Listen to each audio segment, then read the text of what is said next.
ایمان والی عورت جب سجدے میں سر رکھتی ہے، ایمان والا مرد جب سجدے میں سر رکھتا ہے تو اس کی آنکھ سے آنسوں کا قطرہ ٹپکتا ہوا زمین کے جگر میں جا گرتا ہے۔ ہائے 40 دن کی بارش سے زمین میں وہ ٹھنڈک نہیں آتی جتنا یہ ایک آنسو زمین کو ٹھنڈا کر دیتا ہے، اتنا مومن کی آنکھ سے نکلا آنسو زمین کو ٹھنڈا کر دیتا ہے، جتنا اسلام کی مقدس شہزادی کی آنکھ سے نکلا آنسو زمین کو ٹھنڈا کر دیتا ہے۔ 40 دن کی بارش بھی زمین کو اتنا ٹھنڈا نہیں کر سکتی۔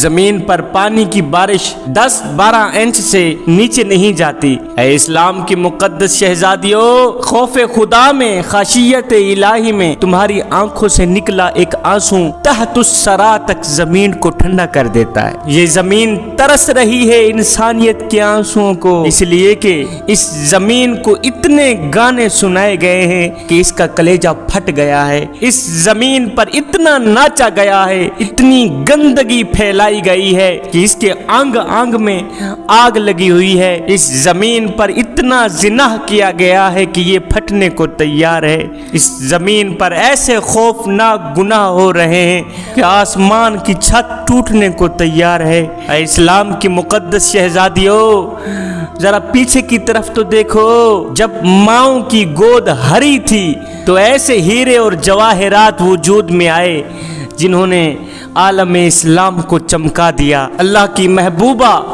اللہ کی ولیہ حضرت رابعہ بصری کی میں تمہیں کہانی سناتا ہوں۔ حضرت رابعہ بصری کا جو مالک تھا وہ انتہائی ظالم شخص تھا، جابر شخص تھا۔ وہ دن رات حضرت رابعہ بصری سے کام لیتا۔ حضرت رابعہ بصری انتہائی خاموشی کے ساتھ اور خوشی کے ساتھ اس ظالم کا کام سر انجام دیتی۔ دن ہے تو کام کر رہی ہے، رات ہے تو کام کر رہی ہے، لیکن کبھی بھی زبان سے اف تک نہ کیا۔ ہے بچپن کے دن تیزی سے گزرتے چلے جا رہے تھے اور حضرت رابعہ بصری آہستہ آہستہ 12 سال کی ہو گئی۔ 12 سال کی ہو گئی۔ آپ کو جب بھی کام سے فرصت ملتی، کام سے تھوڑا وقت ملتا تو فوراً ہی آپ نماز میں مشغول ہو جاتی۔ جب نماز میں مشغول ہو جاتی تو رو رو کے اللہ پاک سے کہتی کہ مالک، میں یتیم ہوں، مصیبت میں مبتلا ہوں، غلامی کی زنجیروں میں جکڑی ہوئی ہوں، دیکھ میرے مالک، میں ظلم و ستم سہ رہی ہوں۔ مالک، ان سب مصیبتوں کے باوجود بھی میرا پیش نظر تیری رضا ہے، میرا پیش نظر تیری مرضی ہے میرے مالک۔ ایک دن حضرت رابعہ بصری کے مالک نے آپ کو گھر سے باہر کسی کام پر بھیجا۔ آپ چلی جا رہی تھی کہ راستے میں آپ نے ایک نامحرم کو دیکھا، نامحرم شخص کو دیکھا۔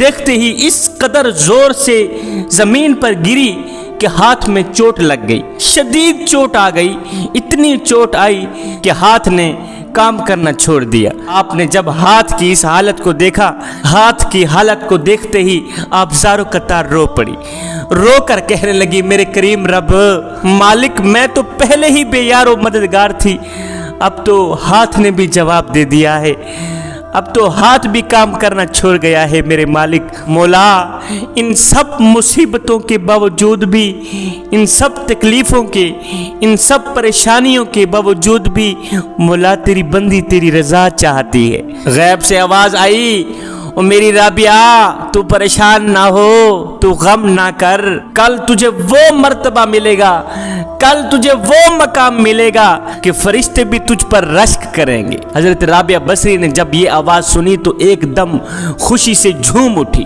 یہ آواز سنتے ہی اپنی ساری تکلیفیں بھول گئی، اپنے سارے درد، اپنے سارے دکھ، اپنی ساری پریشانیاں بھول گئی۔ آپ خاموش ہو کر خوشی خوشی گھر واپس آئی اور حسب معمول کام پہ لگ گئی۔ ایک دن آدھی رات کے وقت مالک کی اچانک آنکھ کھل گئی۔ اس ظالم مالک کی اچانک آنکھ کھلی۔ اس مالک کی نگاہ اچانک حضرت رابعہ بصری کے کمرے پر چلی گئی، کوٹھڑی پر چلی گئی۔ اس مالک کو رابعہ بصری کی کوٹھڑی میں چراغ محسوس ہوا، ایک روشنی محسوس ہوئی۔ مالک بڑا ہی حیران ہوا کہ یہ کنیز رات کے دوسرے پہر کیوں جاگ رہی ہے، آخر یہ کیا کر رہی ہے۔ یہ مالک کوٹھڑی کی طرف بڑھا، لیکن یہ دیکھ کر مالک کے قدم